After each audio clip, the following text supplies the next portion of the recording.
রাজধানীর ৭ কলেজ নিয়ে বিশ্ববিদ্যালয় প্রতিষ্ঠায় আইন দ্রুত কার্যকরের দাবিতে শিক্ষা ভবন ঘেরাও কর্মসূচি আজ ৭ কলেজ থেকে আলাদাভাবে রওনা দিয়ে শিক্ষা ভবনের সামনে সমাবেশ করবেন তারা। দর্শক, এই মুহূর্তে রাজধানীর শিক্ষা ভবনের সামনে আছেন আমাদের বিশেষ প্রতিনিধি জিয়া খান। সরাসরি চলে যাচ্ছে তার কাছে।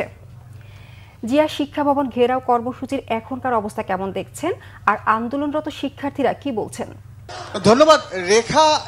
ঢাকা কেন্দ্রীয় বিশ্ববিদ্যালয়ের অধ্যাদেশ জারির দাবিতে শিক্ষা ভবন মোড়ে এসে অবস্থান নিয়েছেন ৭ কলেজের শিক্ষার্থীরা এবং ঢাকা কলেজ, কবি নজরুল, সোহরাওয়ার্দী বাংলা কলেজ সহ ৭টি কলেজ, সেই কলেজের শিক্ষার্থীরা আজকে প্রায় ১ বছরের উপরে তারা এই অধ্যাদেশ জারির দাবিতে আন্দোলন করছেন বলে আমাদেরকে জানিয়েছেন এবং তারা বলছেন যে ১ বছর আগে তাদের যে ৭টি কলেজ, যেটা জাতীয় বিশ্ববিদ্যালয় পরে ঢাকা বিশ্ববিদ্যালয়ের অধিভুক্ত ছিল, তাদেরকে ঢাকা কেন্দ্রীয় বিশ্ববিদ্যালয়ের অধিভুক্ত করার পরও কিন্তু একটি বিশেষ কারণে তাদের অভিযোগ যে সেই ঢাকা কেন্দ্রীয় বিশ্ববিদ্যালয়ের অধ্যাদেশটি জারি করছে না এবং তারা সেই ১ বছর ধরে আজকে অপেক্ষা করছেন তাদের সেই অধ্যাদেশ জারির জন্য।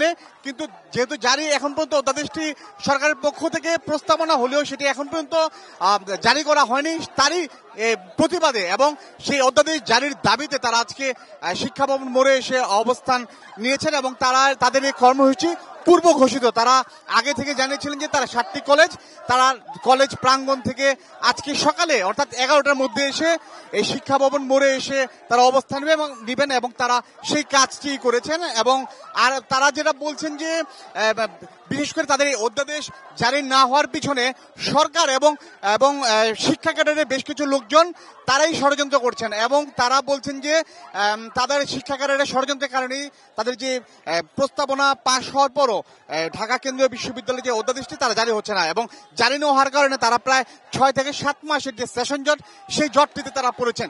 পাশাপাশি তাদের যে লেখাপড়া সেটাও তারা ক্ষতিগ্রস্ত হচ্ছেন এবং তারা অবস্থান নেওয়ার আগে থেকে কিন্তু রেখা, আপনার মাধ্যমে নিশ্চয়ই দর্শকরা দেখতে পেরেছেন যে এখানে আইন শৃঙ্খলা বাহিনী যারা তারা এসে অবস্থান নিয়েছেন এবং তারা রাস্তায় এসে ব্যারিকেড দিয়েছেন এবং এখানকার কিন্তু এই আন্দোলনের কারণে কিন্তু আশপাশের যে সড়কগুলো সেগুলো কিন্তু যান চলাচল বিঘ্নিত হচ্ছে এবং যানজটের সৃষ্টি হচ্ছে। তবে এখন পর্যন্ত তারা শিক্ষার্থীরা ৭ কলেজের তারা অবস্থান নিয়েছেন, তারা তাদের যে দাবি সেটা পূরণ হওয়ার পরেই রাজপথ থেকে সরে যাবেন বলে আমাদেরকে জানিয়েছেন। তো রেখা, এই ছিল এখনকার মধ্যে সর্বশেষ। বাকি সংবাদ আপনার মাধ্যমে আমরা দর্শকদের জানিয়ে দিব। জিয়া খান, আপনাকে ধন্যবাদ।